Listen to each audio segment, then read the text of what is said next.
Good afternoon, dear colleagues. I would like to welcome you here at the Budapest University of Technology and Economics.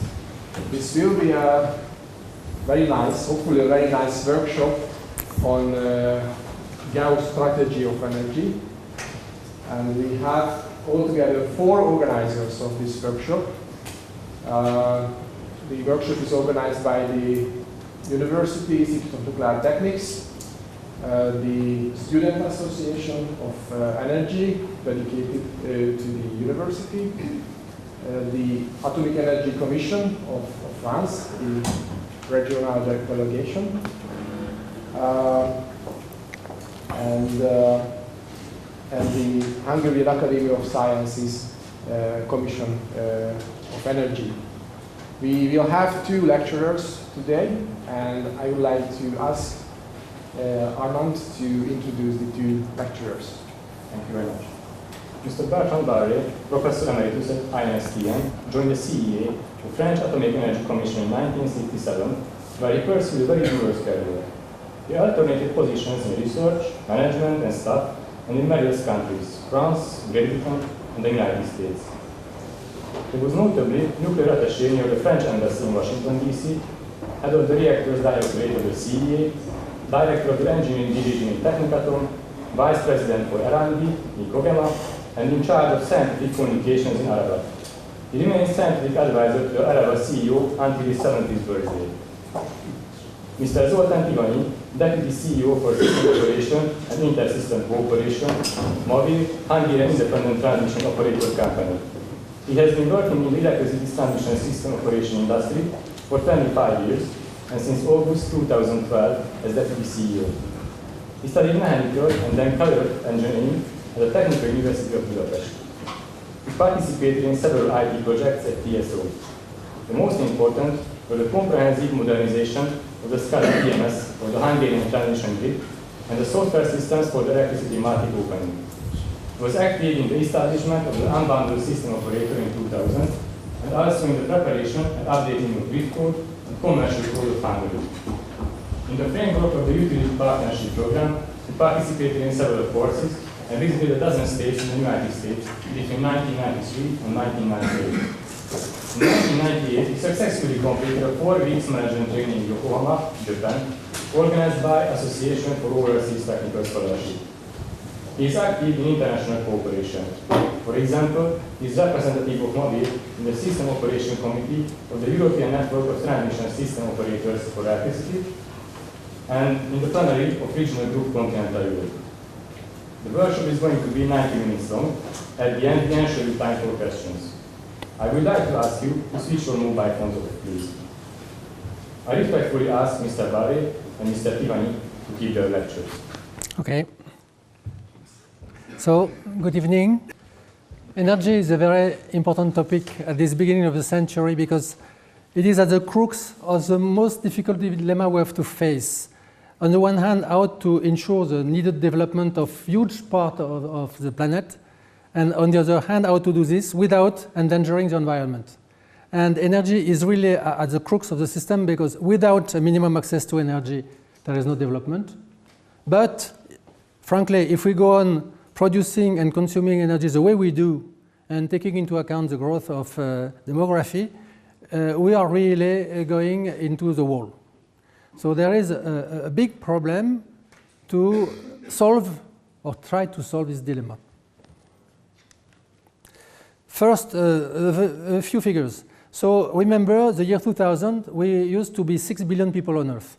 And altogether at the time, we used, in terms of primary energy, the equivalent of 10 billion tons of oil.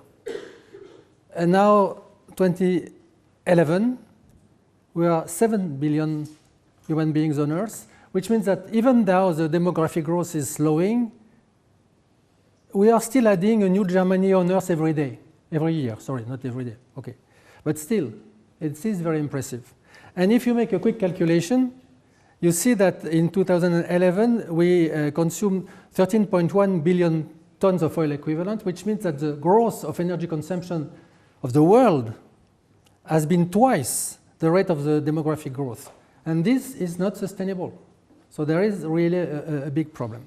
Now, just a quick look at the way we use those different sources. 81% or almost 82% of the primary energy used on this world is burning oil, burning coal, and burning gas, fossil fuel. Renewables account for 13%, but out of the 13%, 10% is just traditional biomass. So in fact, the nice renewables, the sexy renewables, all the solar apart from biomass, wind, waves, geothermal, all of this accounts for only 1% of the world energy consumption today. It is growing fast, but it is only 1%. And nuclear accounts for slightly less than 6%. So if we make some scenarios about what's going to happen up to the end of this century, the medium scenario usually is the one that you've seen on this. And you see a complete geopolitical change. Take 1990, at the time 2/3 of the energy was in fact consumed by the rich countries, OECD. Now it's 50-50. By 2030, it will be almost 2/3 outside of the OECD, and look at the rest of the century. So we are really living a complete change, and we are not always aware of what's happening. It's no longer what's happening in Europe which is important. That hasn't been the case for already some time. It's no longer what's happening in Northern America which is important. What is important is what's happening in China, India, Brazil, Indonesia, Mexico, South Africa. That's where everything is happening. And on all the spectrum of energy, from the front end, the competition for sources, to the back end, pollution, greenhouse effect. And this is just saying about that the global energy demand until 2035 will rise by 1/3, and it is mostly, of course, in the big emerging economies. Just a small illustration of the way that China has overtaken the United States in terms of CO2 for a long time, in terms of energy since 2009, and even the car industry, which is really a staple for the US industry. Look at the figures. In 2005, the USA produced 17 million cars, and China 4. 2010, 11 and 13.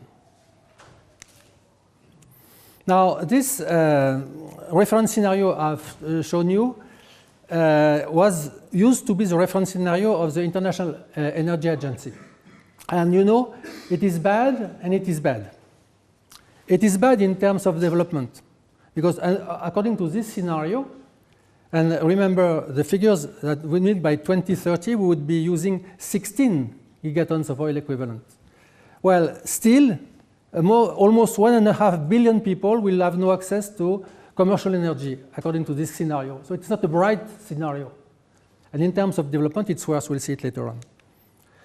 So this first item I mentioned, without a minimum access to energy or to electricity, no development, you can see it by looking at the evolution of the so-called Human Development Index. The Human Development Index is published every year by the United Nations Development Programme and the World Earth Organization together.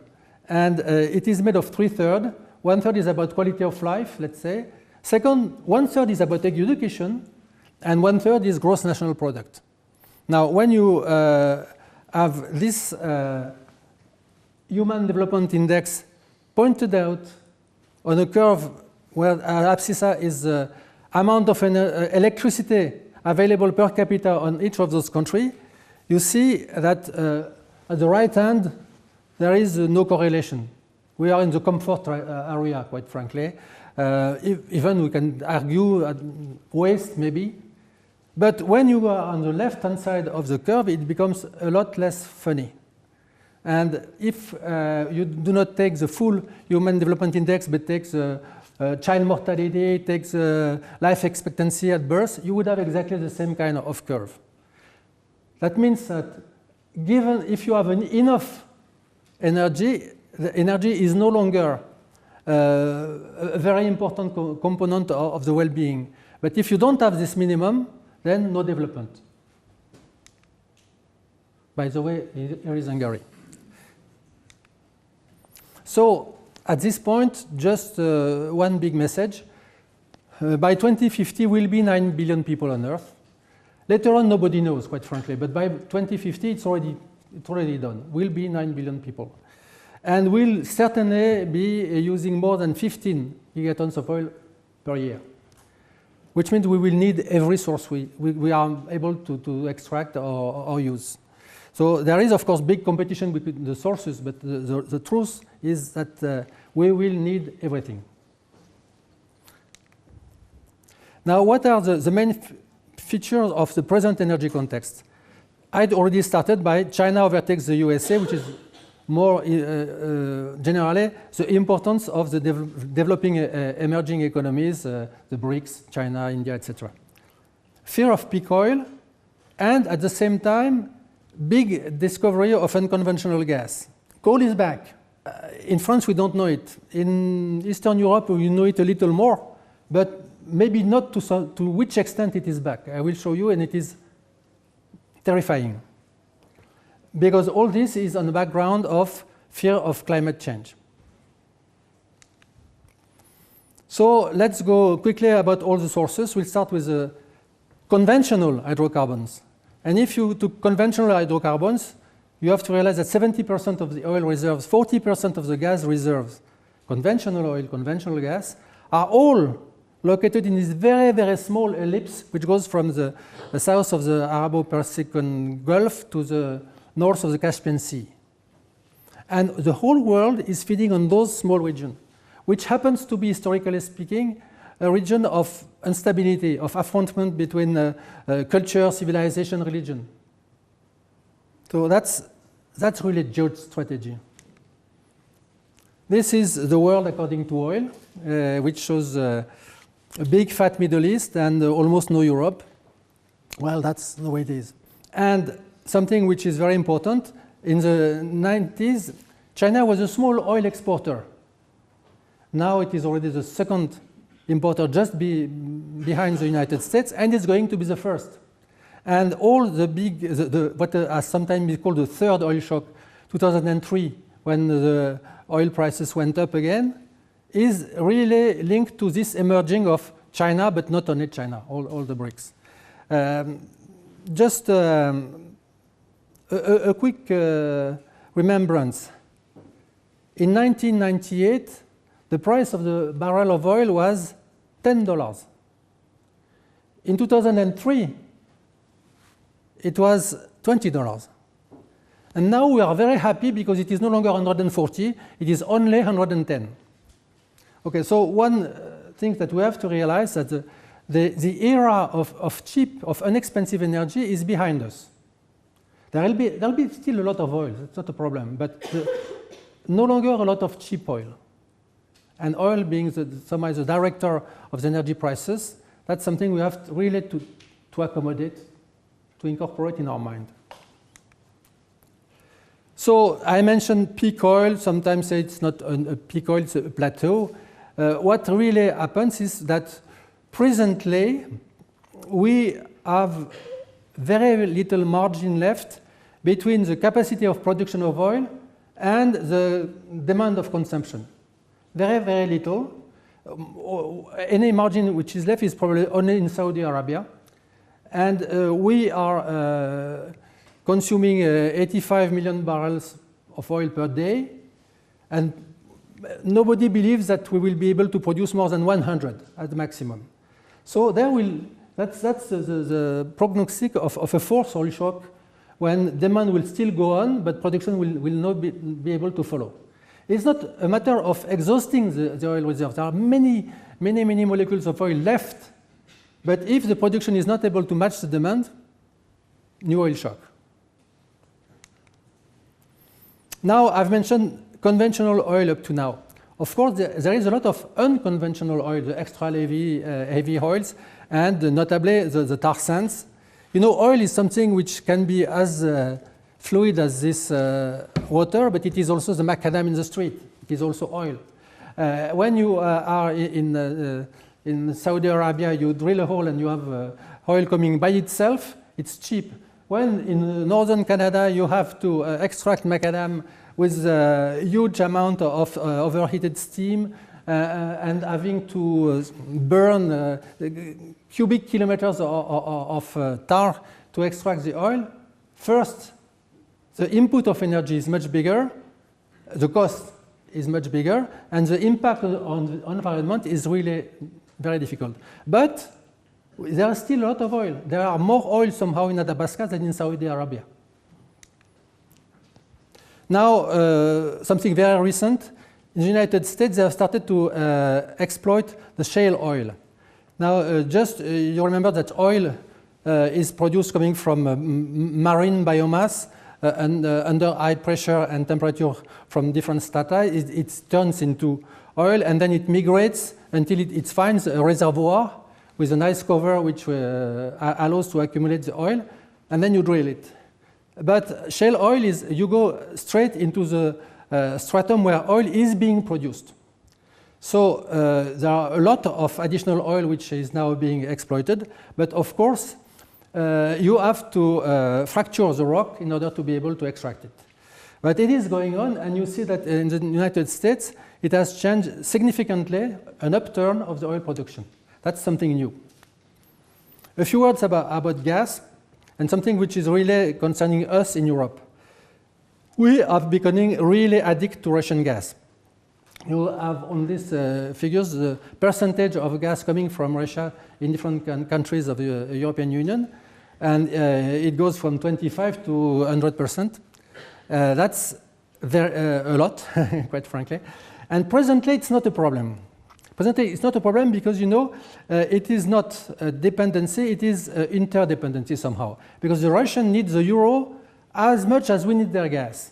So when sometimes Mr. Medvedev or Mr. Putin or whichever, anyway, decide to punish Ukraine or Georgia and cuts a little the pipe going to Germany, Mrs. Merkel says stop immediately, and it's fine.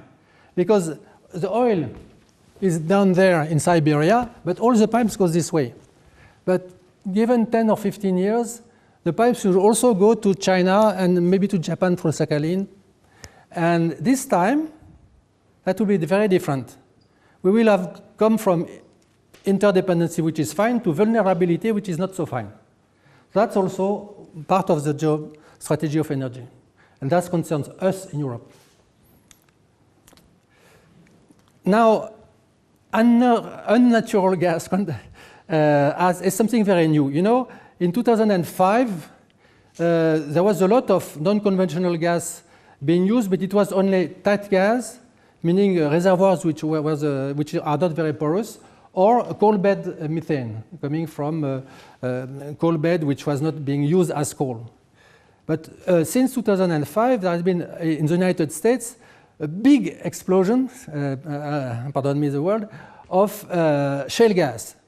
Exactly like shale oil, you go to pick the gas where it is produced, not where it has migrated. And then you have to fracture the rock in order to get it.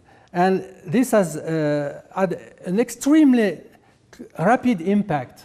You know, in 2005, the United States were still installing all over the East Coast terminals to gaseify the LNG that they're planning to acquire.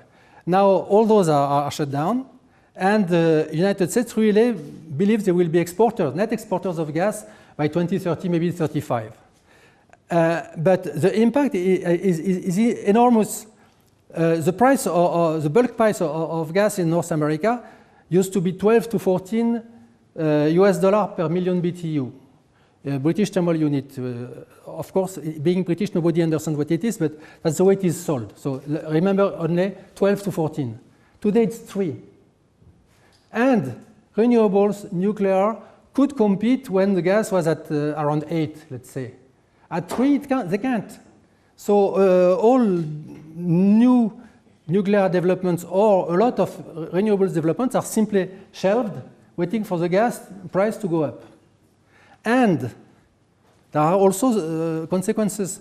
Electricity production in the United States is still mostly by coal, but there has been a big shift from coal to gas with those very, very cheap gas prices. And so coal has become available and is being now exported, and notably exported to Germany. So there is a lot of big consequences from this discovery, which we do not know yet to which extent they will go. And you know that in the different countries of Europe, there has been big controversy about should we or should we not first explore and then exploit shale gas. It is still raging, and different countries have taken different points. You know that Poland is among the European countries which have been the most active in shale gas, but up to now, the shale gas found in Poland is dry. One of the reasons why the shale gas in the United States is cheap is because it is associated with a lot of condensate. And condensate are sold to the price of oil. And oil prices are still very high. Gas prices have gone down, but not oil prices, which makes somehow the shale gas as a byproduct which can be sold cheaply. Well, if you find only dry gas, it's not exactly the same. Remains to be seen about the other countries in Europe. In France, we are very special. We have been forbidden even to look if we have any shale gas. That's really stupid. I mean, stupid not to look. After, considering whether or not to authorize the exploitation is something very different. You have to look at the impacts, etc., whether it's better to keep it for later. But not being able to look what we have is frankly a bit crazy. Anyway, let's move. So you see on this slide first what was shale gas as compared to ordinary gas. In the map of Europe, what are the promising spots from a geological point of view? We haven't yet really seen.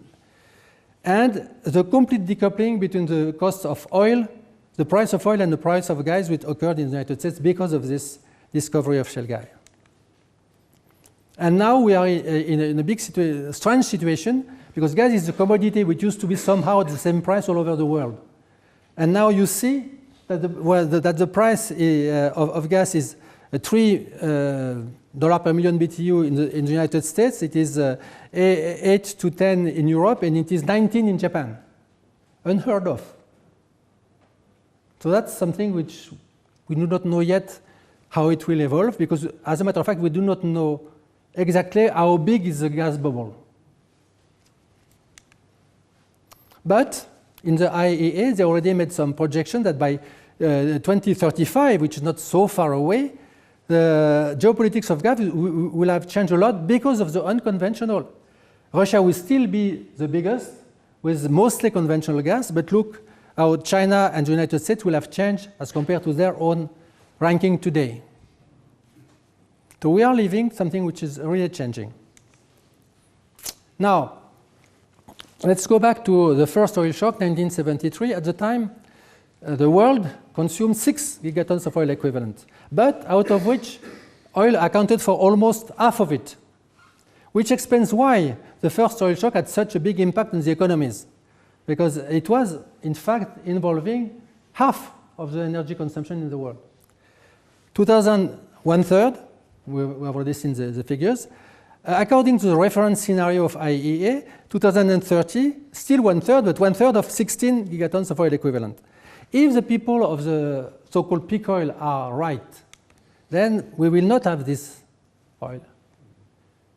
So what happens? The need for the services of oil will still be there. So a few years ago, the idea was no problem, we will replace it by gas. Sorry, it should be yellow. I don't know why it has become green. Assume it is yellow. So, and you see that if that were the case, of course, after the peak oil, the peak gas will not be far away. But that's not what's happening. Because I didn't mention it when I compared 2000 to 2011, but in fact, the amount of oil consumed has increased, but the share of the market has decreased. And the decrease in the oil share has not been for gas, has certainly not been for nuclear, has not been for renewable either. It has been from coal. And now, in terms of impact on the environment, in terms of global change, that's not a good news.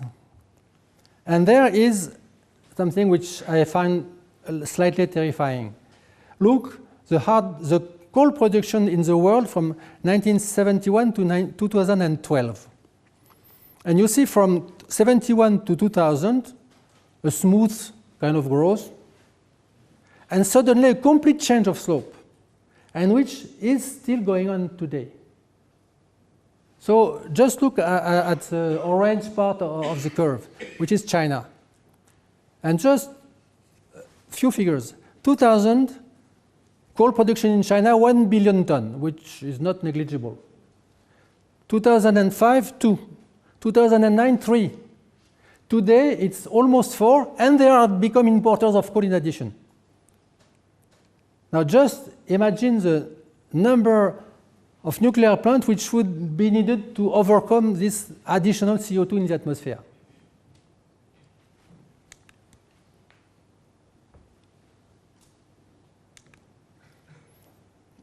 So, in fact, half of the growth of energy consumption has been coal. And this is not always well known, and certainly not in France. I'm not too sure about Hungary. So I told you the reference scenario was bad in terms of development. You realize that in terms of environment, it is more than bad. It is catastrophic. The climate experts have given, not recommendation, but advice to the government saying that it should be reasonable to try to divide by 2 in 2050 the whole CO2 emission as compared to 1990. Well, according to this scenario, in 2030, not only the decrease would not have started, there would be an additional 60% of emission. And we are on this curve presently. We are on this curve in now 2013. So this is really, really bad. And if you look at another publication of the UNDP, the Human Development Report issued in 2008, it says climate change is the defining human development issue of our generation because we are witnessing what might be a reversal of development due, in fact, to a feedback effect from the environment. So in fact, not only it is development versus environment, as I was telling to start with, but if we go too far in destroying our environment, it will also have a very strong negative feedback on the development itself. And as usual, it is always the poorest country which will be hardest hit. Let me just take an example. Rising of the level of the ocean, and look at the Netherlands, Bangladesh. Since the big flood of 1953, the Netherlands are just raising their dams every year without making big fuss about it, but still spending €500 million every year just to keep the levees. So if the oceans keep rising, no problem for the Netherlands. But in Bangladesh, they have no dams. So I come now to the question of the IPCC because it is, as you know, a burning actuality. IPCC was established in 1988 not to answer to the question, is there a risk that human activity have an impact on the climate, but is there evidence that past human activity have already started to have an impact on our climate? And the first report was saying maybe, maybe not. Second report, 1995, it says, well, the order of magnitude is not adverse to this hypothesis. The big difference was in the third report in 2001, which says it is likely, and by likely they mean there is a 66% confidence that the human activities explain a big part of the warming which has been seen since the second half of the 20th century. They are not speaking about before. Just since 1950, we see that each decade is hotter than the previous one somehow.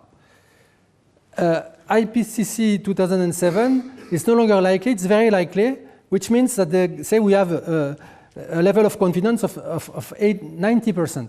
And as you know, the Working Group 1 of IPCC has been issuing its report last fortnight, and they say the same thing. They say it is extremely likely, which means that now they say we have a level of confidence of 95%, not 100%.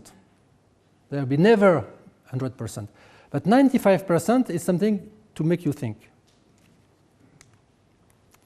Now, of course, there are skeptics, and skeptics are saying, well, there have always been climate change, so at a time when mankind was so small not to have any impact, so what's the problem?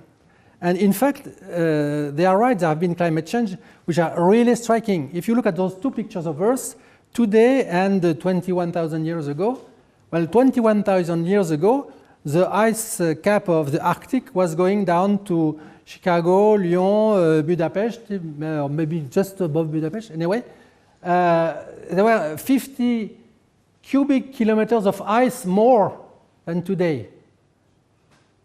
So it was a very different planet.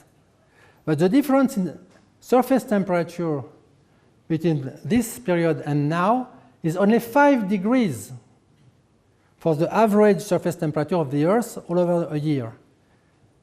So when you hear the people of IPCC saying, well, maybe in this century we will have between 2 or 4 additional degrees, look what 5 degrees means.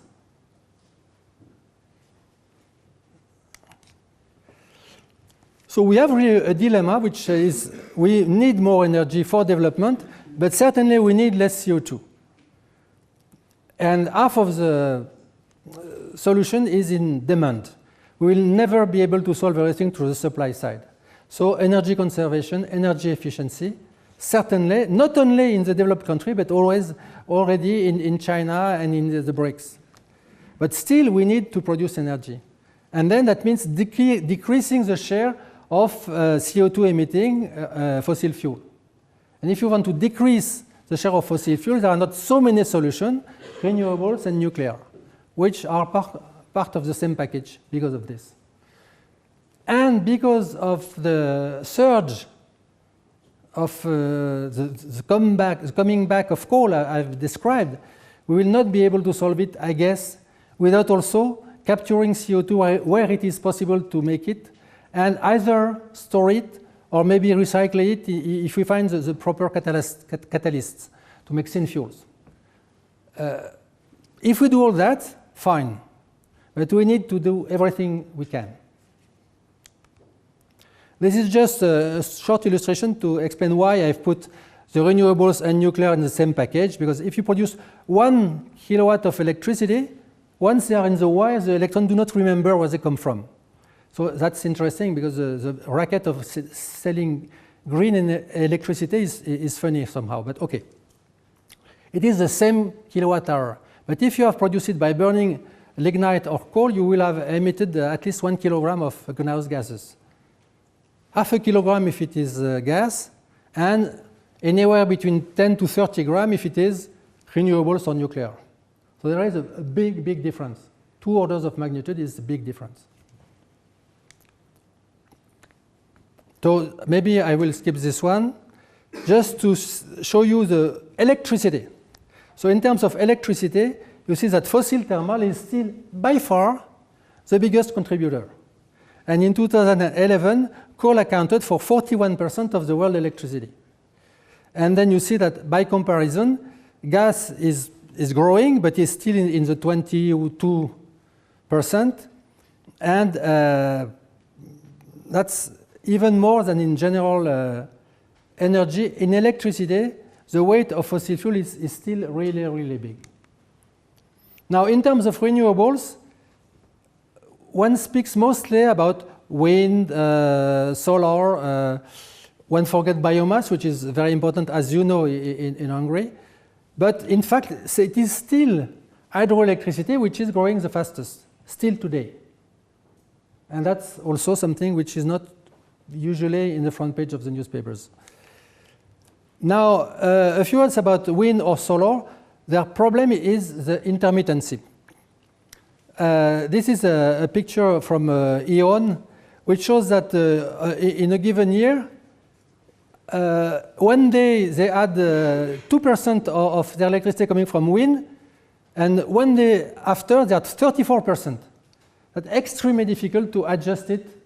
And there again, the big investment that Germany has made in solar and wind makes difficult imbalances in the whole European energy network. And in Czech Republic, for instance, they suffer a lot when there is extra wind power that Germany is pushing on the line, whether they like it or not. So sometimes it is really paradoxical, but sometimes wind power is sold at negative price. Please take it. We'll pay you for that. And of course, that means that the gas plants now have their load factor diminishing a lot, which means that they have become less competitive, and there again, Vattenfall or E.ON are starting to shut down quite a well-operating gas plant because they are no longer competitive due to the fact that they are only used somehow to compensate the intermittency of sun and the wind. Okay, this is too complicated, I check. So I will stop with nuclear power, just reminding you so that in terms of nuclear power, the big producers are USA, France, Russia. Japan used to be third, but of course after Fukushima it has disappeared from the list. South Korea has overtaken Germany already 4 years ago. And you see that now China is right in the middle. It was not even present 5 years ago in the top 10. So we are witnessing a complete change with a big rise of Asia and the disappearance, I hope not for very long, but the present disappearance of Japan. You see that in terms of percentage of electricity, but I think I have one. Hungary is the number 4 in terms of percentage of its electricity coming from nuclear power. Now, if we look, we take the long site, nuclear power is young. The first electricity producing nuclear reactor was in Soviet Union, in Obninsk, and it went critical in June 1954. So it is still very young. It had a period of very big growth, let's say from 65 to 85. Then 2 decades of very slow growth, and growth only limited to Asia, I would say. And now we are in a strange position where we speak about renaissance of nuclear power, when, as a matter of fact, the percentage of nuclear electricity is still decreasing year after year. Why? Because during those 2 decades, very, very few new plants were in fact put under construction, and a lot of old plants are still simply retiring because of old age.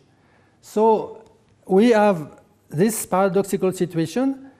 The total percentage of electricity is decreasing, but construction is starting again. And as you can see, in 2007, I'll take it, there were 27 gigawatts under construction in all the world. Today, it is in fact 68. So not the maximum, of course, of the 70s, but still a serious rebound. But mostly in Asia. So we had this renaissance, let's say, going on since, let's say, 2005. 2011, Fukushima, what will be the consequences of Fukushima? Out of my crystal ball, of course, because it's too close, but I will try anyway. First, international reaction. One country, but only one, decided to shut down operating nuclear power plants, Germany. Other countries decided not to shut down operating plants, but to cancel projects which at the time were firms. Japan, Italy, Taiwan, Switzerland. All of the others somehow have decided to proceed. And some have decided to start even after Fukushima. I mentioned Poland, Turkey, Saudi Arabia, Jordan, Vietnam, or very recently Bangladesh. But very importantly, all have launched the so-called stress test, the additional safety analysis, to make sure not to lose time to take, as they come, all the lessons from Fukushima and make sure that our existing plants are better protected against strong external events. So, for instance, in France, the main action decided after the stress test were enforcing the protection of nuclear plants against external aggression, seism, flood, not tsunami in France, okay, but still.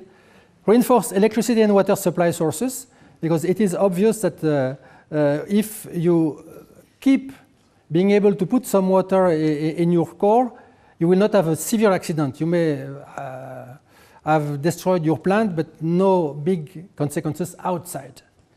Limit releases in case of severe accident, and reinforce local and national crisis management. And this is described into the art kernel.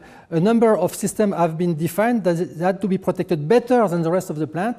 So if there is an accident, and if they survive, the accident will be serious but not severe. And creation of a rapid nuclear action force, having all the logistics to come to help the operators anywhere in France if there is an accident developing. Within 24 hours and with all the material needed to help first and replace in the second period the operators. And just to give you an idea, it's not negligible. The actions decided from the stress tests amount for 10 billion euros for the 58 French units. A few words about Japan. As you know, 14 reactors were affected by the seism and the tsunami. 4 had this big accident, but 10 survived, which is sometimes forgotten. Anyway, one after the others, all the other operating reactors had to shut down when they had exhausted their fuel supply, and they were not allowed to restart before a long marathon. And only 2 plants, OE 3 and 4, have been able to complete the marathon and to be authorized to restart before they change the safety authority and somehow are back to square one, more or less, just in terms of processing the big reports. So there they are. But still, in December, there were general elections in Japan, and the party which got elected is the only Japanese party which was, in fact, in favor of restarting nuclear. So we are in a situation which is rather interesting as seen from abroad. In fact, Mr. Abe in his government is convinced that he needs to restart nuclear, better than before, of course. In France, as you know, during the presidential campaign, the candidate which is now our president said that his long-term plan is to reduce the share of nuclear electricity from the present 75% to 50% around 2025. And then he did somehow a kind of a balance act, saying, I will shut down the oldest plant in Fessenheim, but I will complete the newest plant in EPR in Flamanville. And we are in the present having 2 debates, one about the so-called energy transition, and one very important about the location of our geological disposal site for the high-level waste.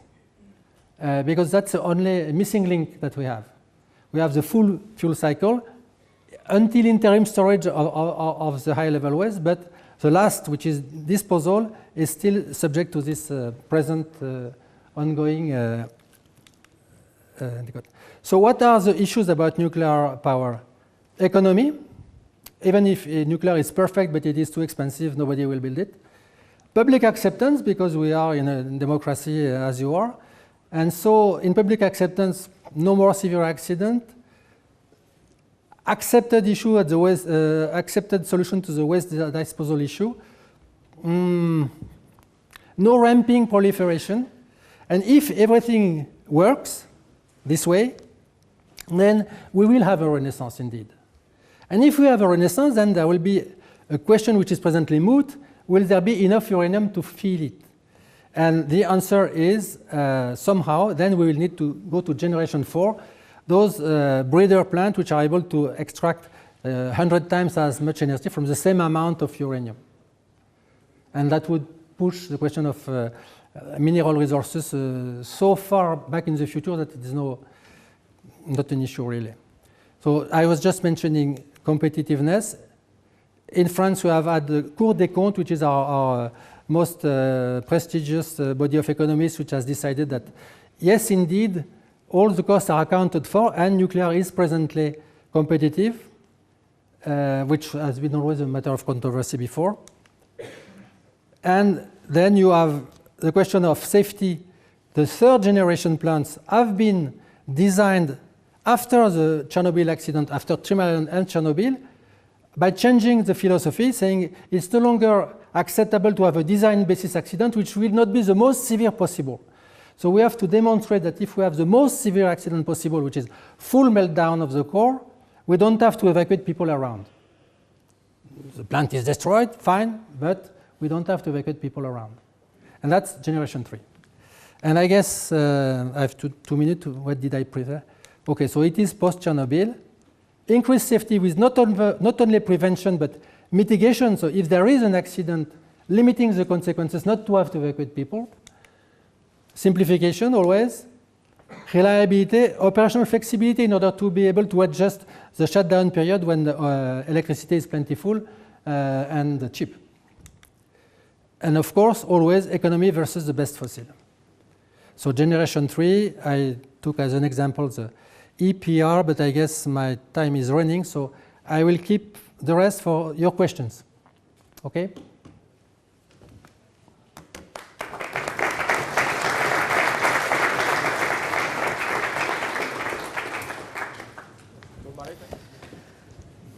So thank you very much.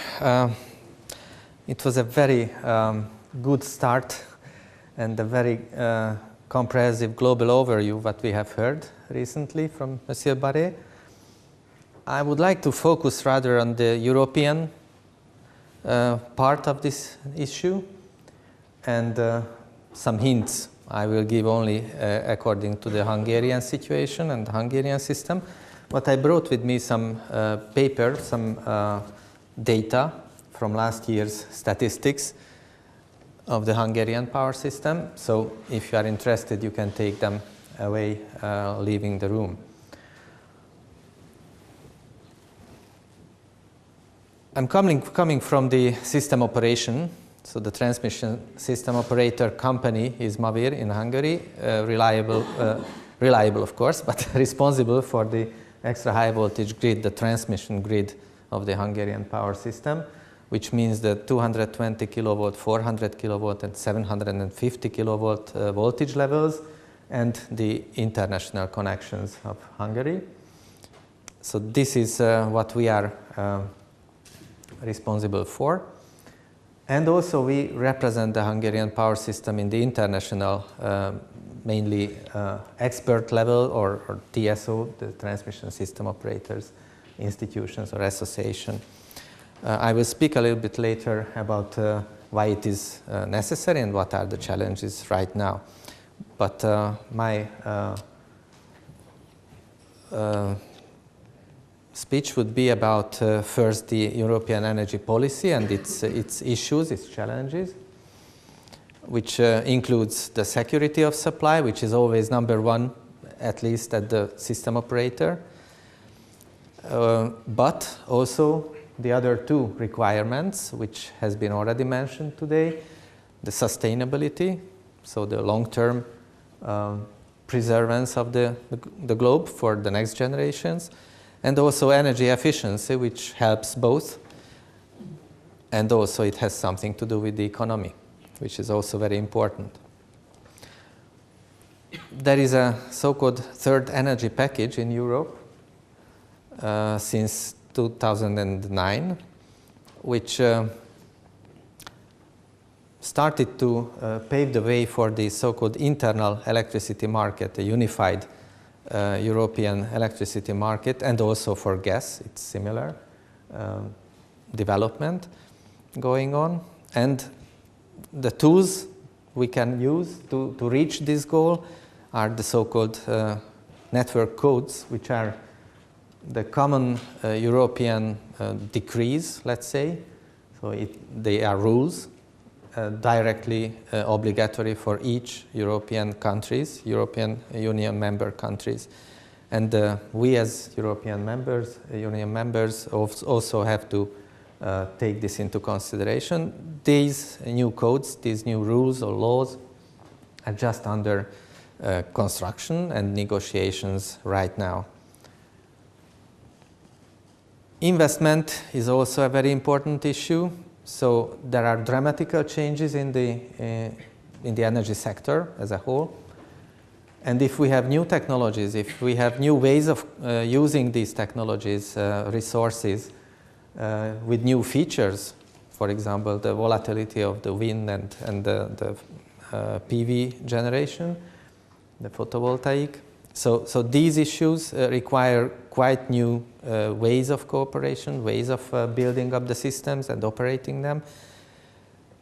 But in one word, they are new infrastructure, and huge investments are required to have these new infrastructure elements, equipments in the system. And these investments in the energy industry are very long-term investments. So from 30 years up to 60 is the return on the investment. So when we make a decision now, it is very important to do it in the right way, because we will live with these investments for many decades, or on the other hand, it may happen that we lose after 15 or 20 years this investment without having the return on it. So it's an economic issue. I will come back to that also. And the Hungarian situation, we have traditionally fossil fuel based system, and since the 80s also nuclear generation in large share.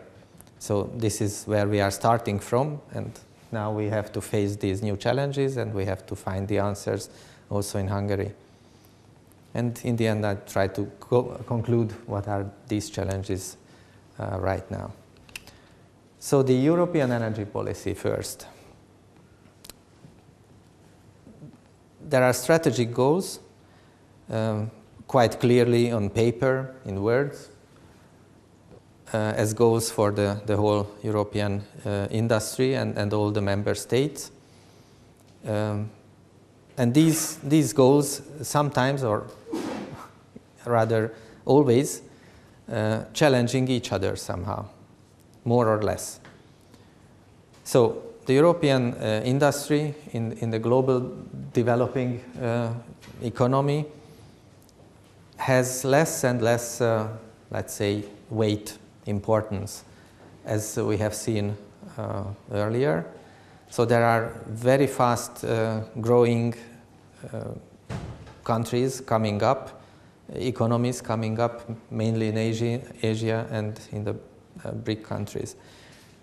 So there's a competitiveness question, which is very important to stay on the field and to make it sure that we can still continue living on this level and with this civilization we have.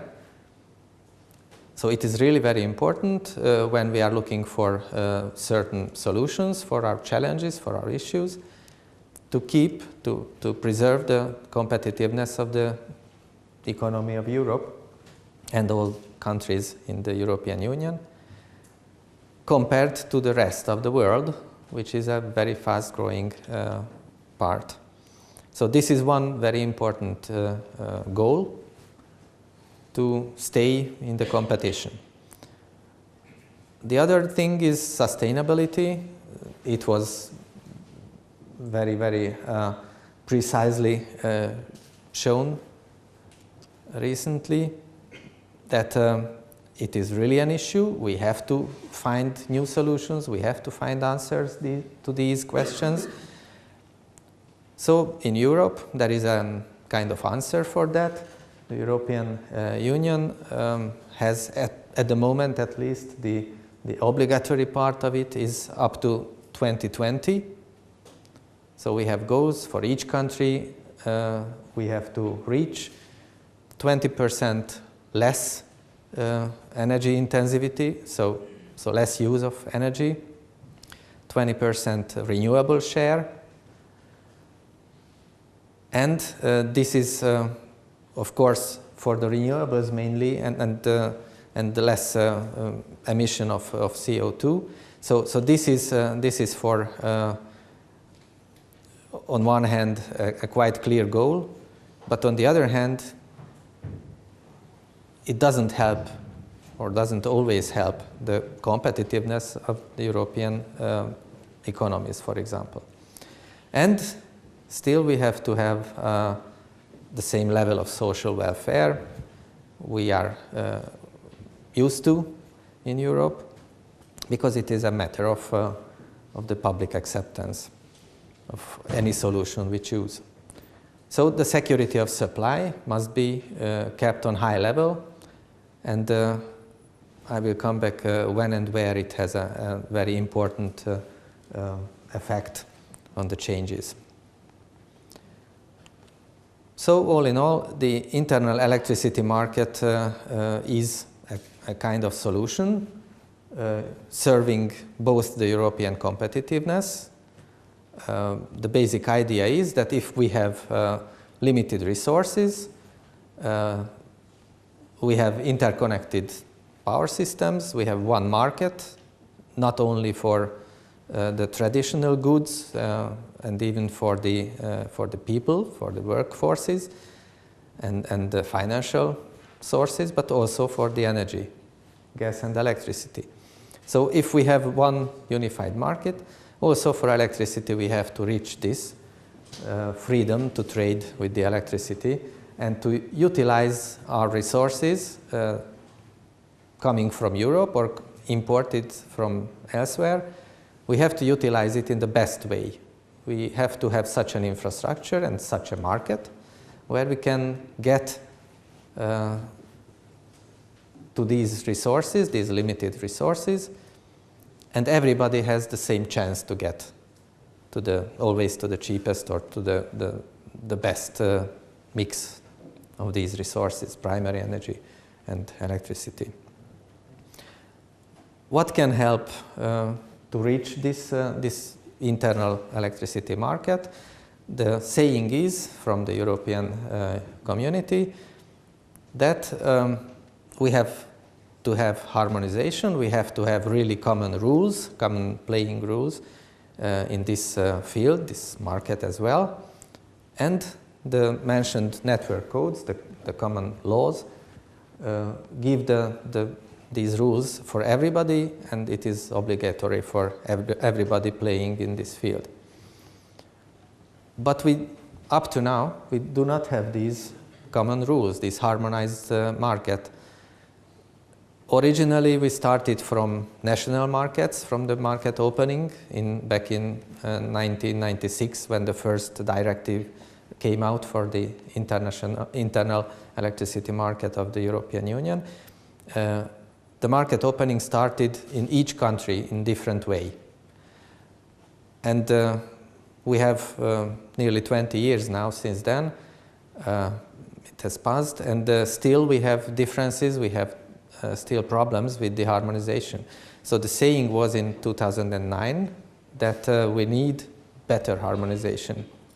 And what can help to reach this harmonization? Common rules. And if it is up to each country, each government, each national regulator, as we call the authorities supervising the energy industry, in our case it is the Hungarian Energy Office. So if it is up to the national authorities and governments, we can only very slowly come together, reach this harmonization. So the directive package, which came out in 2009, established key players in this harmonization field. And these players are the European Commission, who gives the requirement, gives the right way to reach, and the national regulators had to form ACER, which is the Association for the National Regulators of Europe. But it is one institution, one authority, and they have several tasks I will show later. And also they set up ENTSO-E and ENTSO-G, which are the European network for transmission system operators in electricity and in gas. So we are members as the Hungarian power system operator, transmission system operator, MAVIR. We are representing Hungary in this field, in this ENTSO-E in our case. And we are responsible for drafting the text, really the text of these new laws, the details, because it is a technical issue, it is a task for engineers mainly, so it is our task. So these are the associations, the institutions who has their different roles, and the main goal is to have one market, one harmonized playing field. Also, if we would like to have the sustainability, we have to have large-scale integration in the systems of renewables. And it is really a challenging task, I can tell you, because they behave completely different way compared to the fossil fuel using power plants, for example. So it is really a quite new way of building the system, operating the system, and the development requires a lot of innovation. And of course, changing the technology we are using means investment in the new technology, and also to connect these new players through the grids. And as I mentioned, innovation is required also, and due to the fact that innovation is normally it's a gradual development, so we cannot find out the solution without any long-term experience or trying out different solutions. So because of this, this whole field is changing all the time. And it is also a challenge writing laws that we really don't know exactly how will be the future technology, the generation mix, the primary sources utilization, and also the players in this field who will be. So we don't really know the final result. So we have to find a way how we can manage this continuous changing. And on the other hand, giving firm forecasts, firm rules, because if the rules are not certain, it is really difficult to handle the uncertainties, the risks, in an economic way of saying, and this means it is very difficult to invite the money for these investments, which is necessary, of course. So coming back first to the new laws, to the new legislation environment, we have these players I mentioned, and they have to cooperate in this triangle to create the new laws obligatory for everybody. And of course including in this discussion and this work all the stakeholders, all those players who are interested in this business. The procedure itself is the following. The European Commission requests for a new law.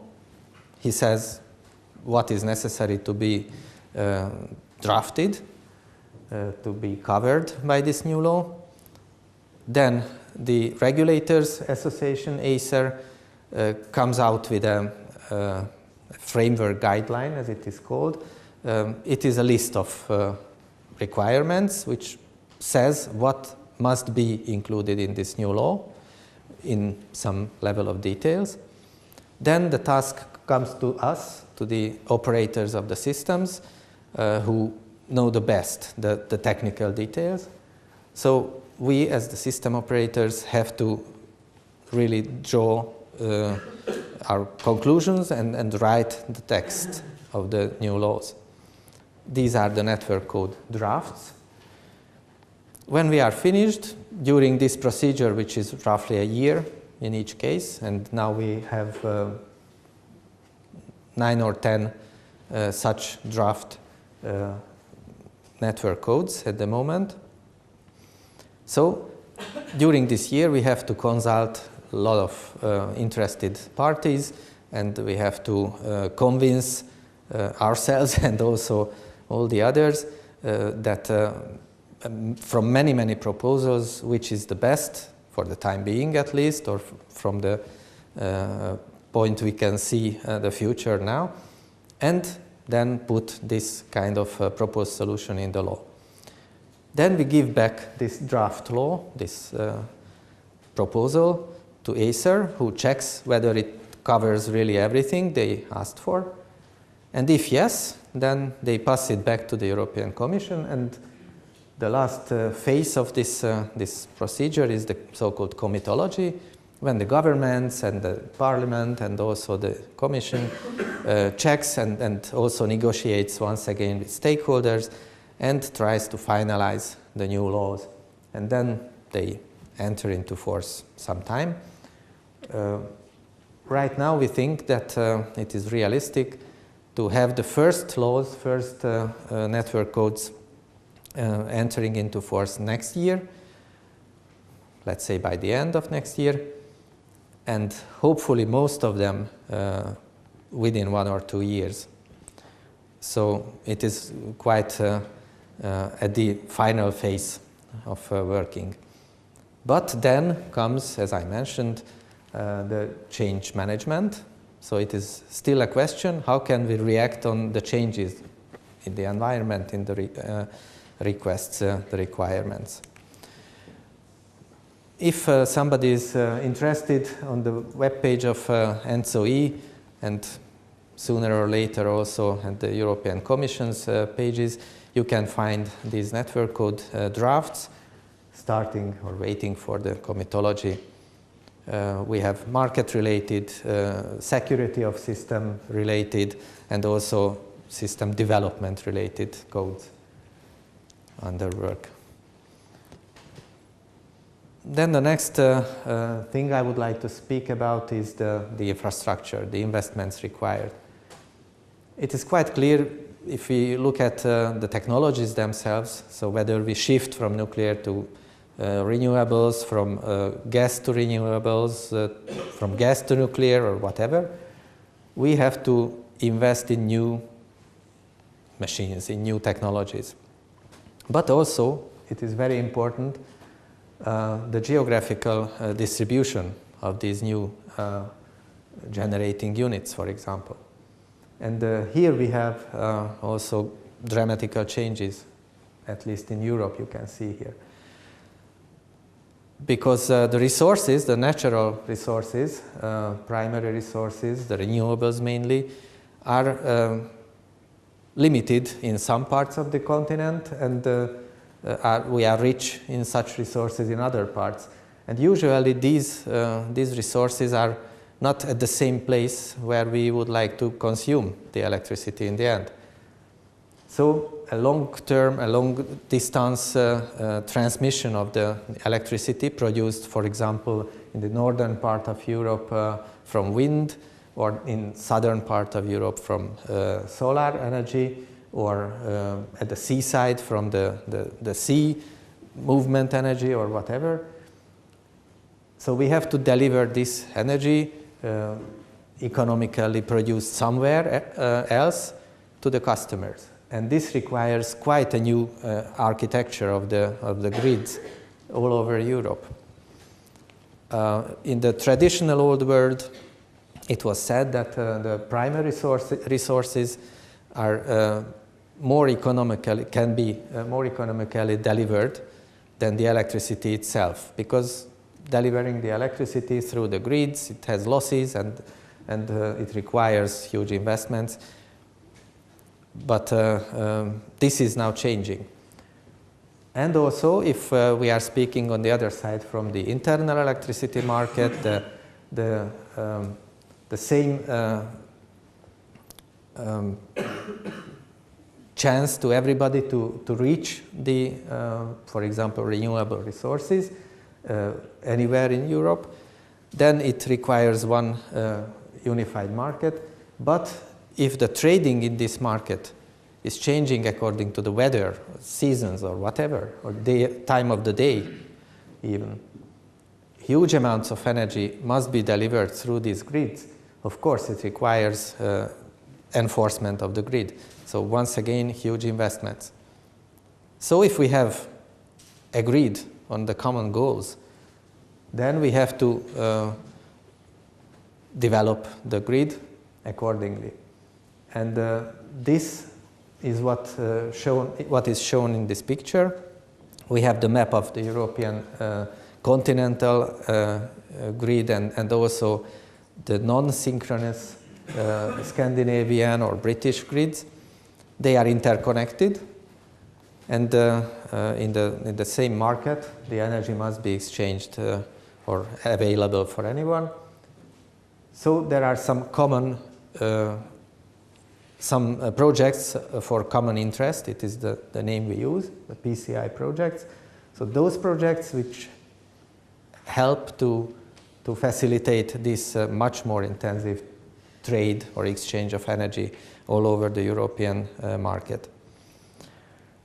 The ENTSO-E, the System Operators Association, is obliged, according to the third energy package, to come out with a 10 years network development plan, which is actually not for 10 years, but 15 rather, nearly 20 years now. So we have to have market modeling and some predictions from some forecasts are required, and then the requests from the future developments concerning the grid, and then those projects which can serve these common goals are identified in the plan. And every 2 years we have to come up with such a plan, concluding which are the projects of common interest. And the next question, of course, is financing of these very important projects through common European funds or whatever.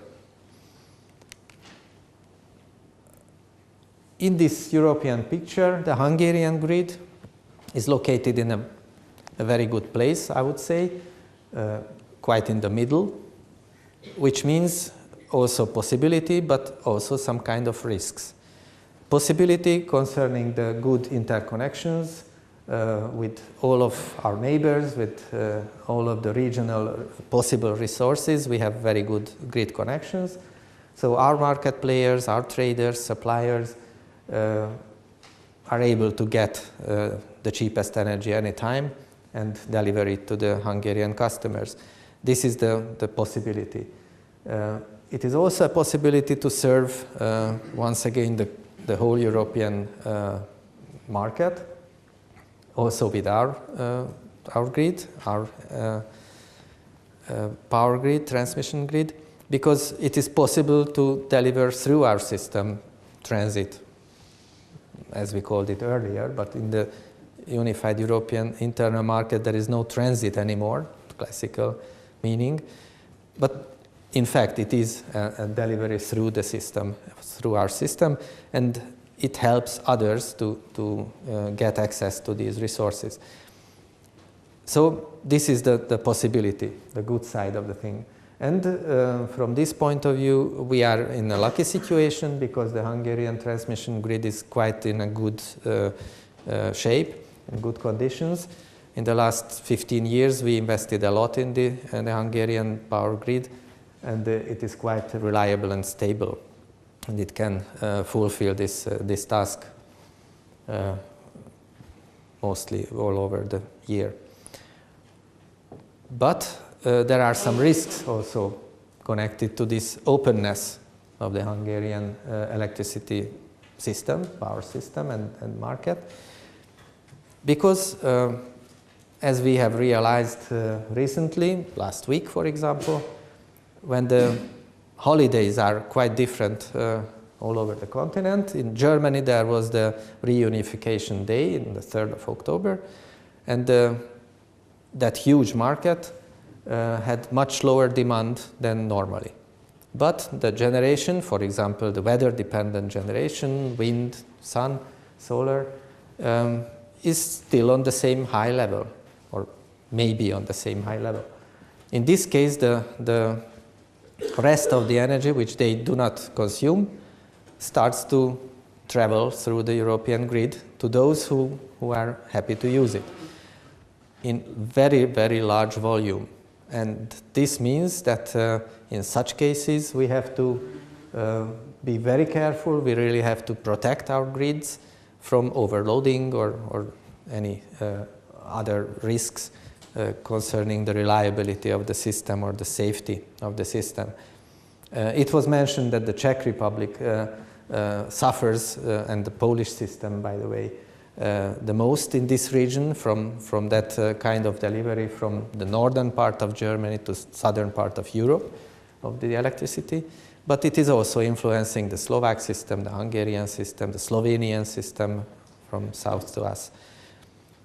Anyway, these are risks, and we have to be able to handle these risks. And once again, this requires new ways of operation and also investments to have the safe level of operation. The next goal, of course, as I mentioned, the unified market. Once again, it is a development process. So it is not one step from an old world, national domestic markets, to the one unified European market.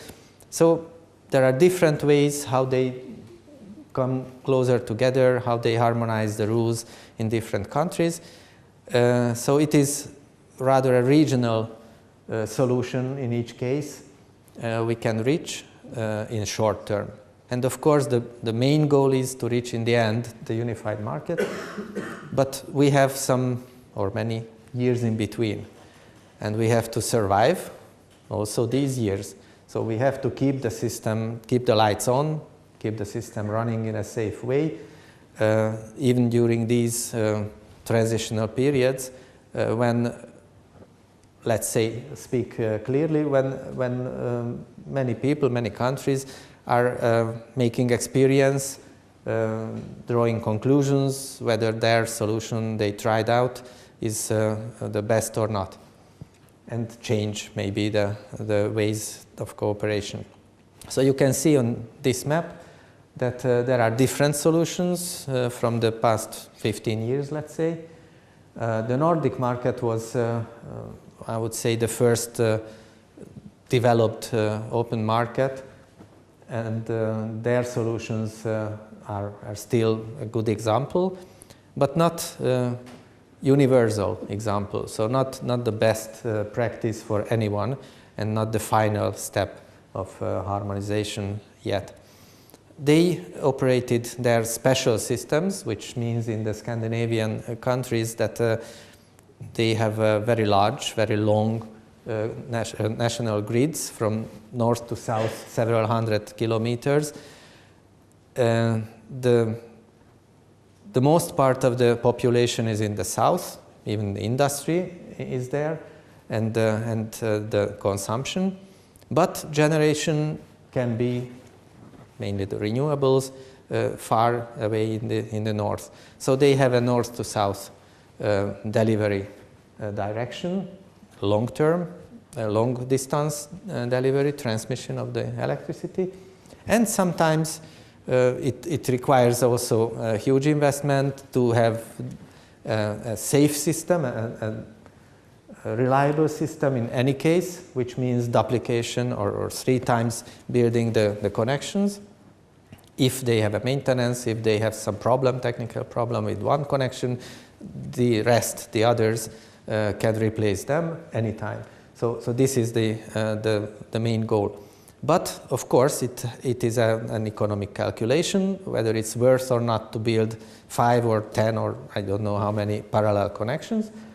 So sometimes it may happen that the capacity is limited, and in this case, it is not free to deliver the energy from north to south without any capacity limit. So then they put, let's say, a virtual border in the system and calculate the prices of the electricity in the different regions and different level. This is the so-called market splitting. And they manage the contingencies or the difficult periods like that. But otherwise, it's quite the same market, the same price, and it's totally free to get the energy. Another issue can be involving different countries in this regional harmonization, that they have different currencies. So if they organize a power exchange, a market, then it may be an issue to handle the differences in the currencies. And this is the green solution of the Danish and Norway, German markets, where they cannot use the same currency, the same price, but they have to use the same amounts or the capacity limits as a parameter in the harmonization.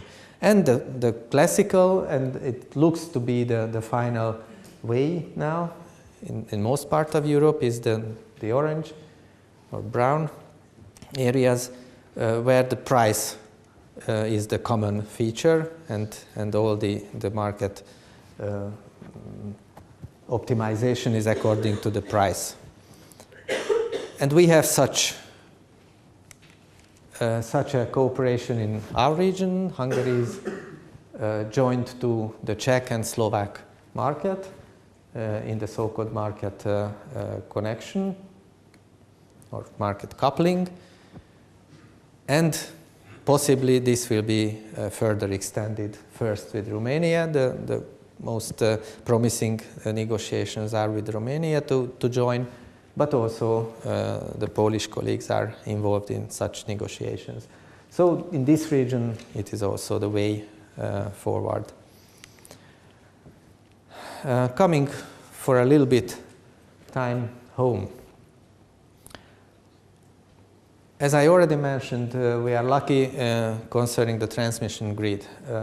From the mid-90s, we have started a reconstruction of the transmission grid and also extension in many places, and also the interconnections, new interconnections we built.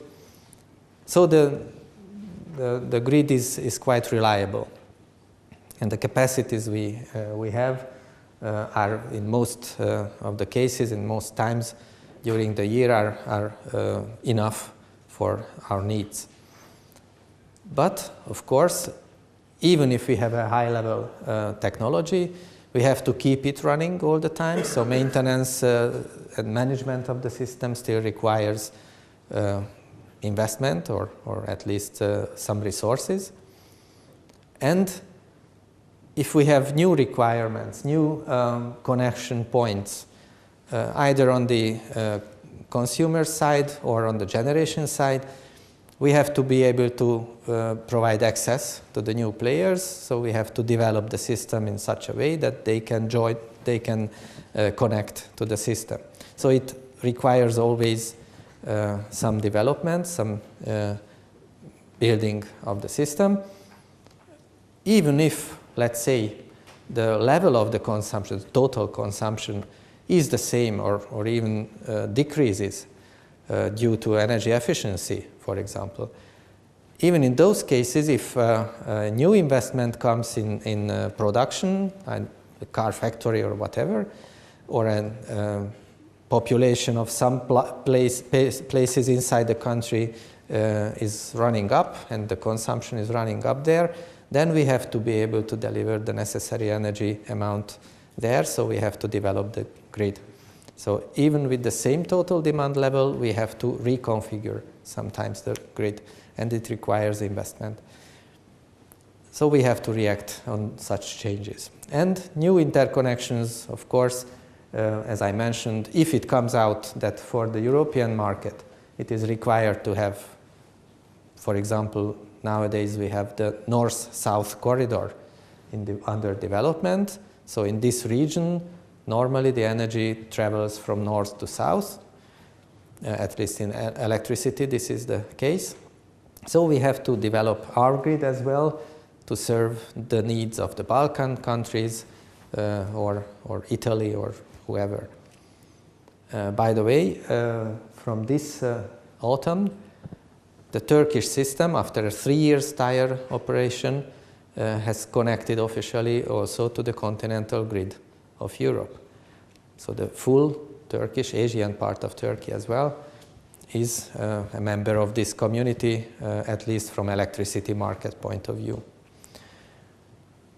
And on the other hand, if we have the goals of sustainability, less emissions, higher efficiency, then it means change of technology, gradually but continuously. So we have to invest in new generation capacities, not to cover higher demand, but simply to replace the inefficient old units. So once again, it's high investment need. And in the new ways of cooperation, the new ways of operating the system, the new ways of market structuring requires a lot of innovation, both in technology and in the procedures we are following. And I don't want to open, it's quite another issue, and for many days it can be a topic, but these kind of innovations nowadays we call the smart solutions, smart grid, smart metering, which is only a part of the story, but the smart world can help to find the answers through innovation to these challenges.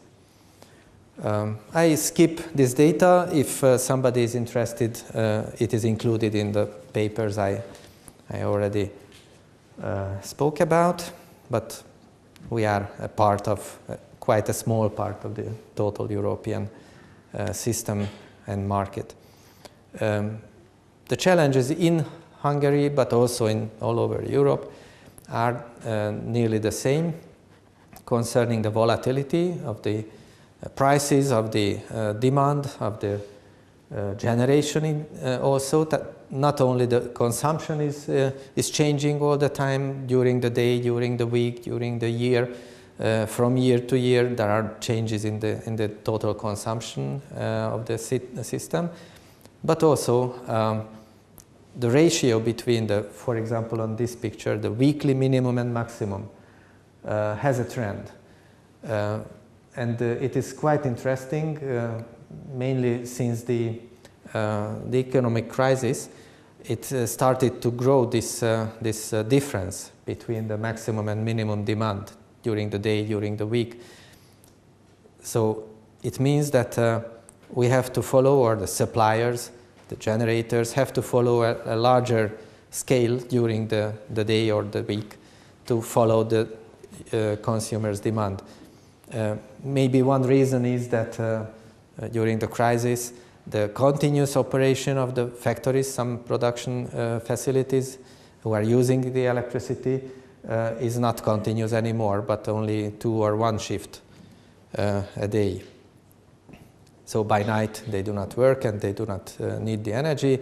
The normal households, of course, sleeping by night do not use much energy, and this means that by night it's very low, the demand, and the peak comes in the evening hours. Also, on the generation side, the weather-dependent generators are very much volatile, changing their production, which is once again a new feature.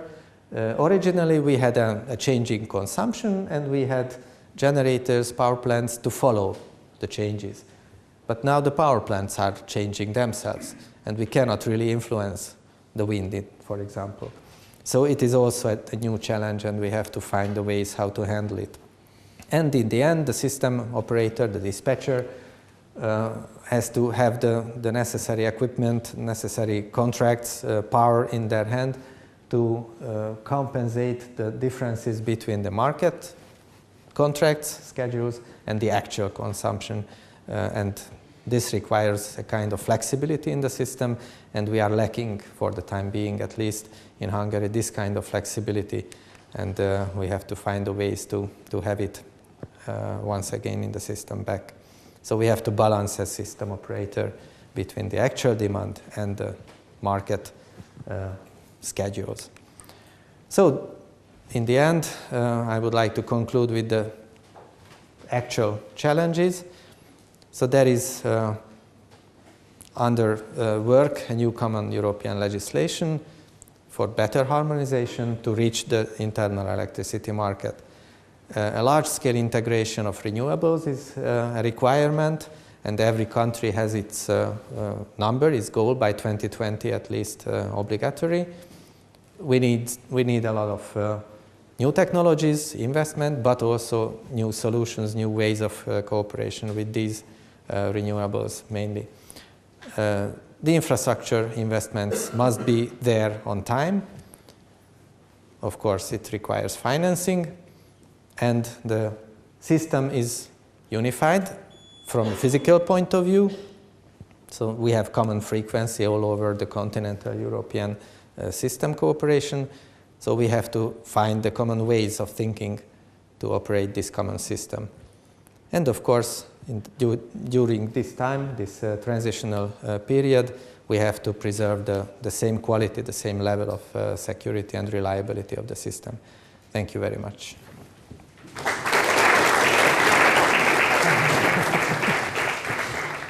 Yes. Actually, if nobody has a question, I would like to ask something. The 4th generation reactors were mentioned during your presentation, and could you tell us, please, what's the development level of these reactors, and when can we expect them on the market? Joe? Yes. As you know, the idea of 4th generation originated in the 2000 roughly. It was an initiative launched by the US Department of Energy, trying to say, while developing all kind of reactors and just checking which one will become commercial is a very wasteful process. We should try to make the best assessment of what we would need, let's say by the mid-century, and then make the R&D to make at least one of those few models commercial. So after 3 years of discussion, which were both technical and political, there was an agreement that 6 possible reactors would fit the requirements of the second half of the century. Among those requirements were more sustainability, and among them the question of resources utilization. There was more safety, still keeping economy, better resistance to proliferation. So there was a kind of list. And of those 6 models, there were 3 which were actually fast neutron breeders, cool with sodium, cool with lead or lead alloys, and cool with gas. There was a very high temperature reactor, which was a special niche, which was not so much aimed at electricity, but at process heat, hydrogen production. And there was 2 others, the supercritical PWR, where you increase the pressure to the point where water is no longer a gas or a liquid, it is a supercritical fluid, and the molten salt reactor, where the fuel itself is a liquid. And of course, not all of those have the same level of development. So when we need the 4th generation is a big question mark. Because if we need it by 2050, there are only 2 models which have reached, which have had previous development, which would allow them to be commercial by the time, which is the sodium-cooled fast breeder or the high-temperature reactors. If we need the 4th generation only by 2075, let's say, then all of them may be potential contenders. So within the European Union, as you know, there is this technical platform called SNETP, where the partners of the European Union have selected not to develop all 6 models, but to focus on 2 of them, and a potential 3rd. So in number 1, it is the sodium-cooled fast breeder. Number 2 is the gas-cooled fast breeder. And number 3 is the lead-cooled fast breeder. So at present, within at least the European Union, there is little development on the other 3 models. Now, on the sodium-cooled fast breeder, the leadership has been taken by France, which is because of its past history of developing sodium-cooled reactors. And so a big prototype called Astrid is supposed to be realized by 2023-2024. On the on the gas-cooled fast breeder, now the leadership is here in Hungary, Czech Republic, and Slovakia. And there is a small demonstrator called Allegro, which is presently on development on paper. By the way, France also is associated with it, but it's not leader. Leader are those three countries. And on the lead cool, in fact, it is Belgium, because for the need of experimental reactors, they have a project called MIRA, which is a lead-cooled hybrid. By hybrid, you mean a subcritical reactor, which has additional neutrons produced by an accelerator and spallation. So those are the most advanced model of generation 4 here in this country. The other, on the high temperature, very high temperature reactors, we are still expecting the US DOE maybe to launch a request for proposal. So at present, it's kind of on the shelf.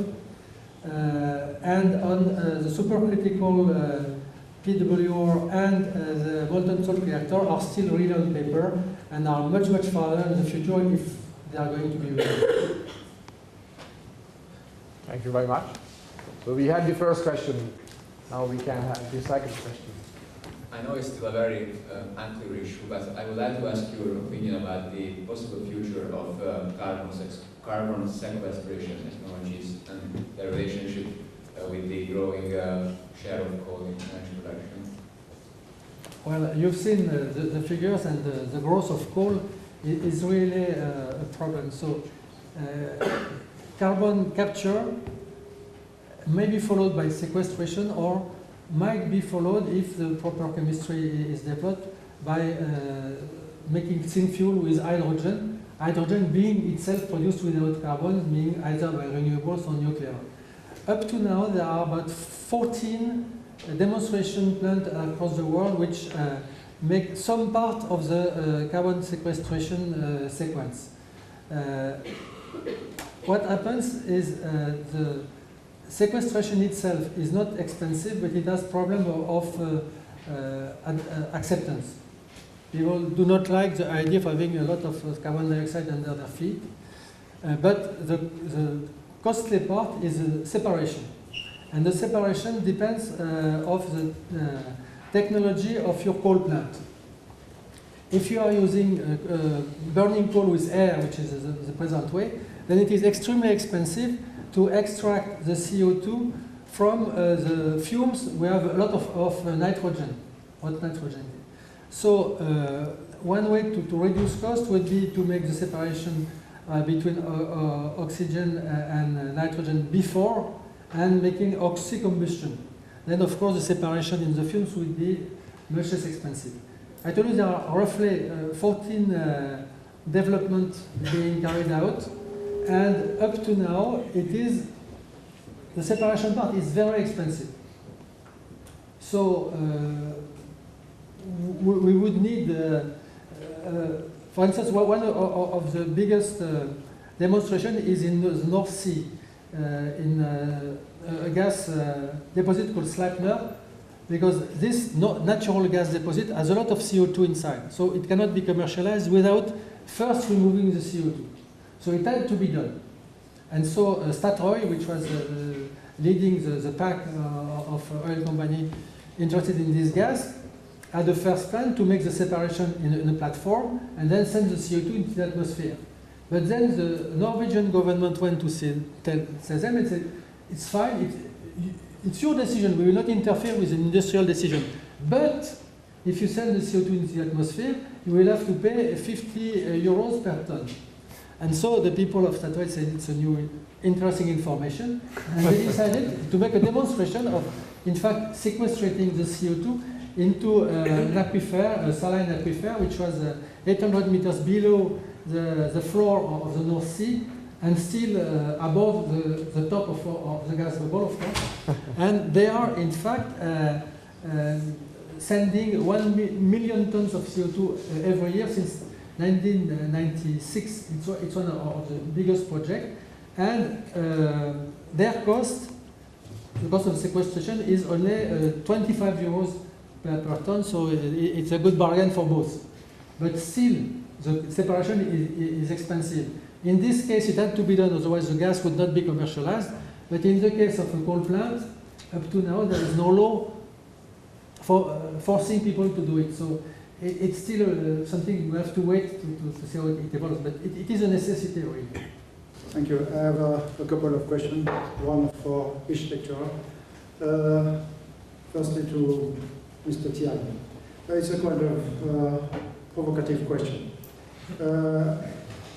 As you know, Austria claims that they never use electricity coming from nuclear power plants. As far as I know, there are some exchanges of electricity between Hungary and Austria.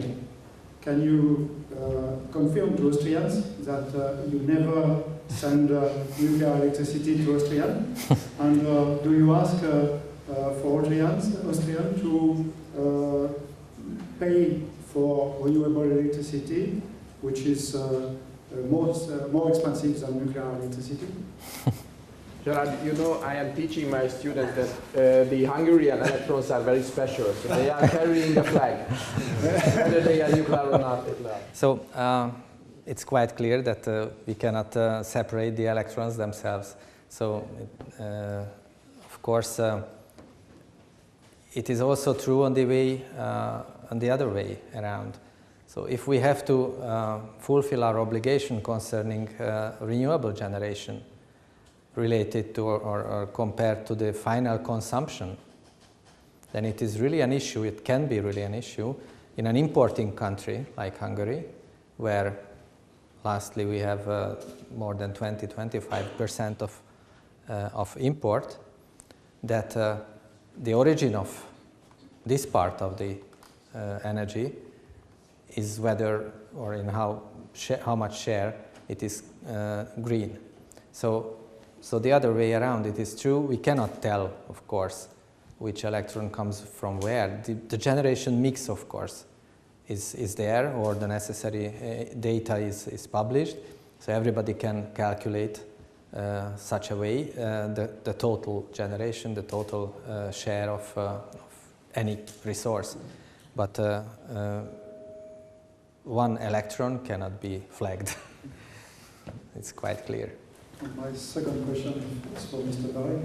There are some countries which are interested in the thorium cycle. Could you tell us some words about this issue and the perspective which can offer for the humanity? As you know, in nature we have two fertile isotopes. One is uranium-238, which is the basis of the uranium-plutonium cycle. And the other is the thorium-232, which is can be the basis of a uranium-233 thorium cycle. So thorium could not be used at the start of the nuclear power because it has no fissile isotope. So it is only a second generation, a fertile isotope. It has been used already in many experimental reactors.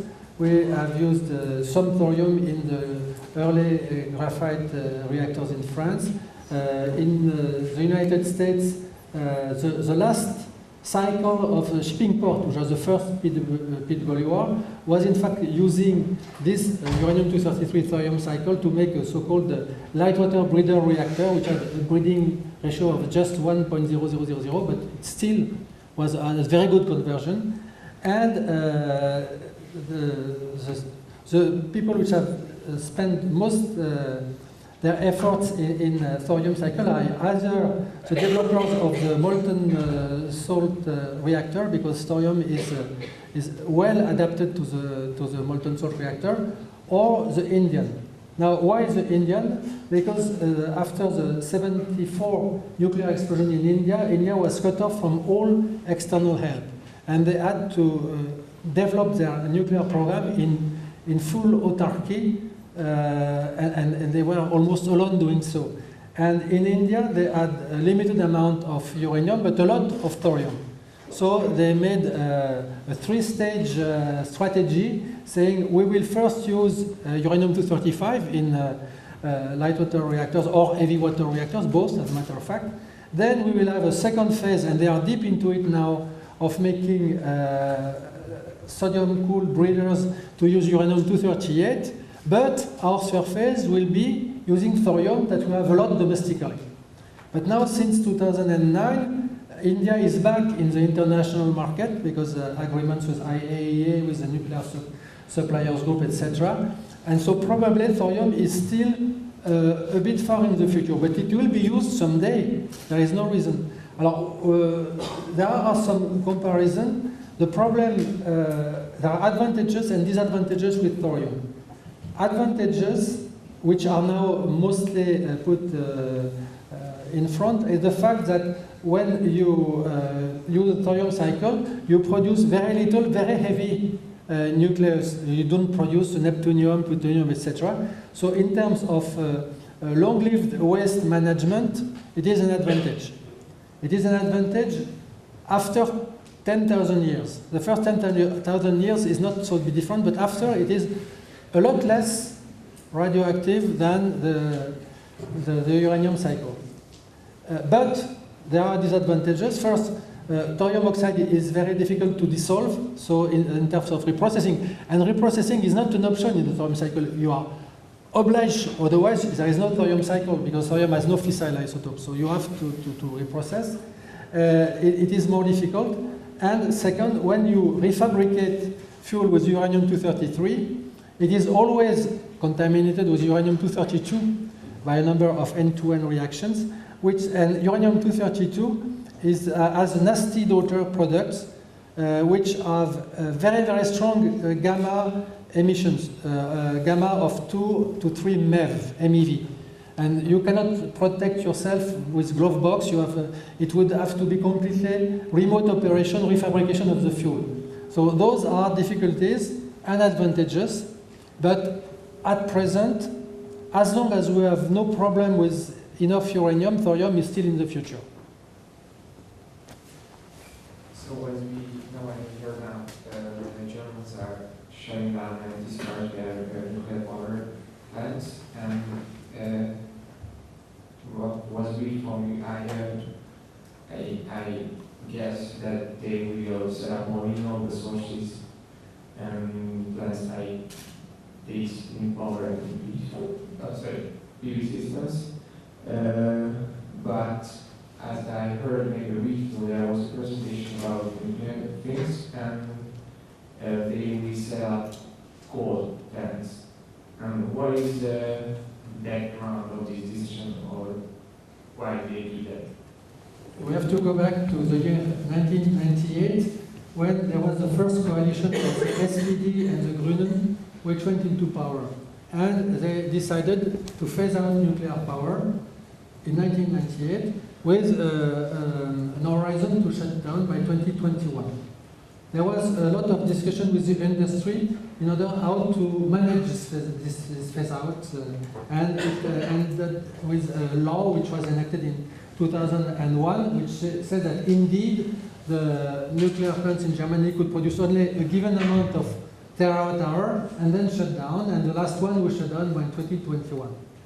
Then there was a change of majority. Mrs. Merkel was elected, and her party, CDU, wanted to not to restart nuclear power, but to push later on the phase out.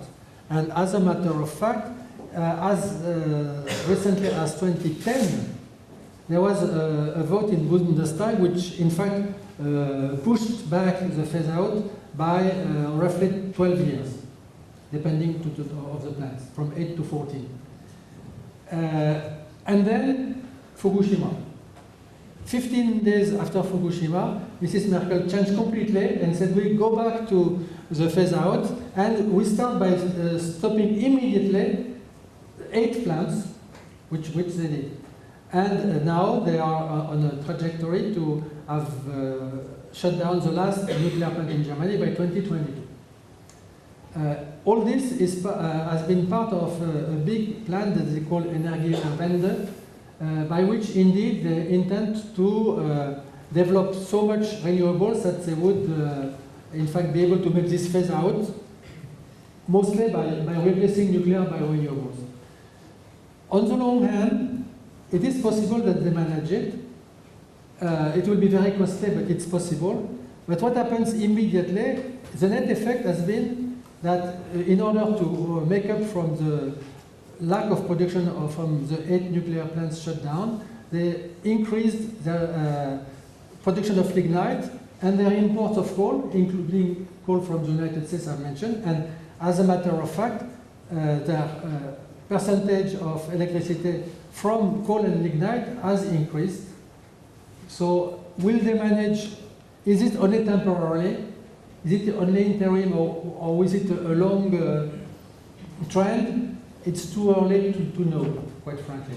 But the net impact now from 2011 to 2013 has been increasing coal and lignite.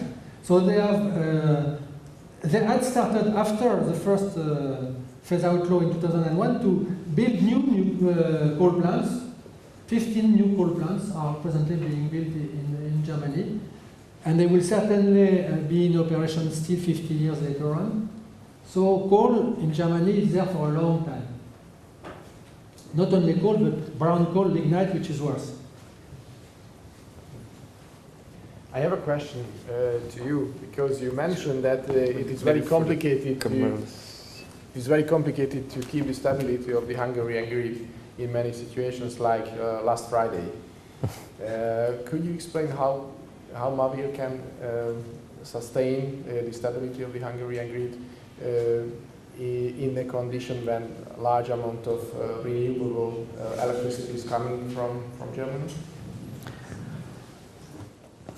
One issue is the grid stability. So if we have large power flows, in this case from north to south, then there are some elements of the grid which we have to be very careful against overloading. So then we have to prepare ourselves, even our market, to act according to that risk. So keep some additional reserve capacity on the grid, just to be able to handle this kind of power flow. The system operators have day ahead and even intraday model calculations to forecast such effects. So we can quite well predict the possible effects, and we are able to prepare ourselves. In case it is a sudden change, it is unexpected due to some reason, technical or whatever, then we must have some additional possibilities, contracts mainly, to, let's say, counter trade, deliver in the other direction, and with this keep the power flows on a lower level, which is of course not the commercially optimal solution, which means it costs money. But and this is not usually this is not a one side or a bilateral solution. So in such cases in the region, we have to cooperate with the neighboring system operators, and we have to act in a harmonized way. So if we need a delivery from south to north, which was the case last week, not we in this case, but the Austrians delivered energy from their pump storage reservoirs to Germany, to Czech Republic, and with this they relieved the power flows, the grid, in certain parts. And who is covering the costs of these actions? This is always a good question. In this case, as far as I know, in most cases, the Germans, so who really cause the problem, not using the energy they produce during those time periods. But the only way to have this solution is to have it in advance contracted. So we have to have lists, we have to have clear conditions in contracts or in agreements how to handle the situation in such a case, in a different case. So that's the only way. The system operators must cooperate very closely, and it is also an obligation according to the new network codes to have such agreements in advance. So just to have a clear picture in the hand of the dispatchers. I will link the two questions because in fact the problem is mostly internal in Germany. The wind is in Hamburg or Schleswig-Holstein in the north, and the need for electricity is in Bavaria, right, in the south. And there is very little grid between the north and the south. In fact, in order to manage Energiewende and to make full advantage of their investment in wind and solar, they need to build in the next 10 years 2,000 kilometers of high tension lines from the north to the south. And this is not well accepted.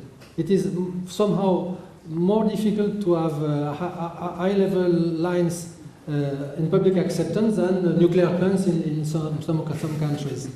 And so in the last 5 years, they have had trouble building only 240 kilometers.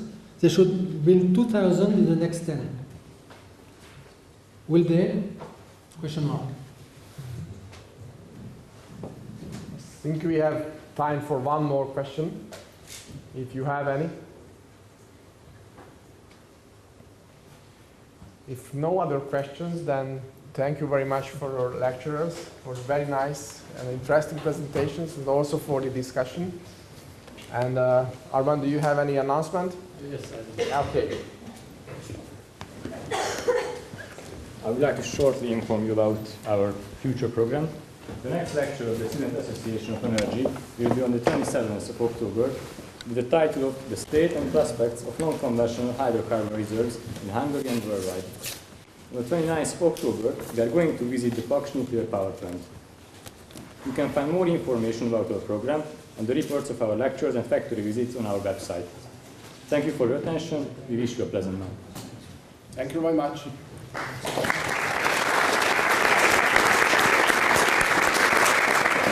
Köszönöm szépen.